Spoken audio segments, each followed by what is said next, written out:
Writing Java code that actually works is one thing, but writing code that's truly robust, code that cleans up after itself and doesn't leave a mess, that's a whole different level. Today, we're going to dive into that critical skill, proper resource management, looking at Java's classic approach and then its much more modern, elegant solution. So here's our game plan. We'll kick things off with a problem that every single programmer runs into, the cleanup problem. Then we'll look at Java's original fix, the finally block, and see how people used it for years. After that, we'll jump to Java's modern, much cleaner approach, and we'll even peek behind the curtain to see the magic that makes it work before we wrap it all up with the key takeaways. All right, let's set the stage. Let's talk about the core challenge here. How do we make absolutely sure our code is reliable, especially when things go wrong? Think about it. You open a file to write some data, or maybe you connect to a database. These are precious, finite resources. You have to close them when you're done.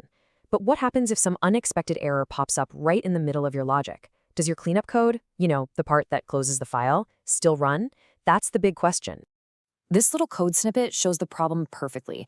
Inside our try block, we've got a line that is guaranteed to cause an error. We're dividing by 0. Right after that line, we have a simple print statement that says cleaning up. Well, when we run this, the exception gets thrown and bam, control immediately jumps to the catch block. Our cleanup line gets completely skipped over. And that, right there, is a potential resource leak just waiting to happen in a real application. So how did Java originally solve this pretty serious problem? Well, let's meet Java's first line of defense, the finally block.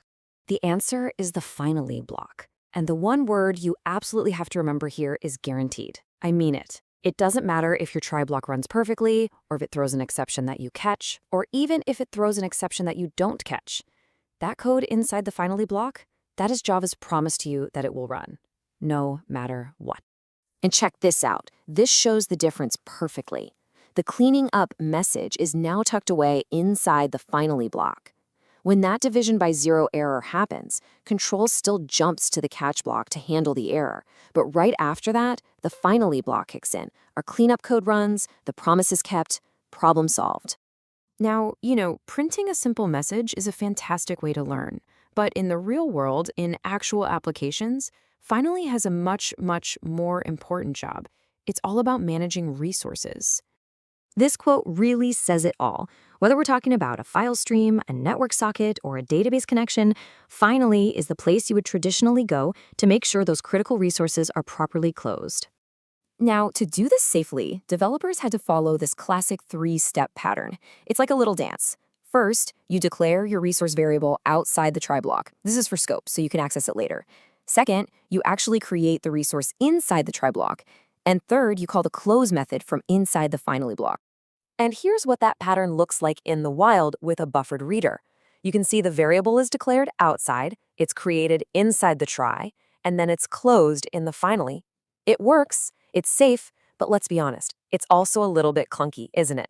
A little verbose. The logic for just one resource is spread out across 3 different places. Thankfully, Java evolved. So now let's look at the modern, the cleaner, and frankly, the far superior way to handle this exact same problem. And here it is, the big reveal. On the left, you've got the classic try finally block with all that boilerplate, all that repetitive code you have to write over and over again. Now, look to the right. That's the modern try with resources statement. The resource is created right inside parentheses after the try keyword. And the finally block? It's gone. That manual call to close? Also gone. Java just handles all the closing for you automatically. It is so much less code, which means less room for error, and it's just so much easier to read. So how does this magic actually work? I mean, how does Java know that your buffered reader even needs to be closed? Well, it's not really magic. It's all thanks to a very simple but incredibly powerful design pattern. It all comes down to this thing called the auto-closable interface. Any class that implements this interface is basically making a contract with Java. It's saying, hey, I'm a resource that can be managed automatically. I promise I have a close method that you can call whenever you're done with me. And this little diagram shows exactly why it works for our buffered reader.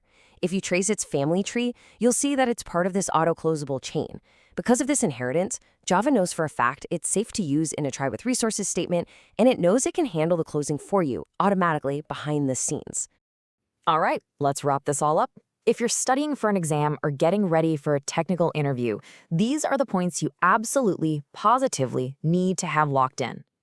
So let's recap the journey. We started with a common problem, important cleanup code getting skipped during an exception. The classic solution was the finally block, which is a bit verbose but absolutely guarantees execution. But the modern, much better solution is try with resources. It automatically closes any resource that implements auto-closable. And the result? Your code is safer, it's cleaner, and it's a whole lot more readable. So I'll leave you with a little challenge. Now that you understand the power of this auto-closable interface, go explore the Java libraries. Take a look at other common I/O classes, things like file input stream or file output stream, or maybe even scanner. Do they follow this modern pattern? Going and looking for yourself is a fantastic way to really make this knowledge stick. Thanks for joining me.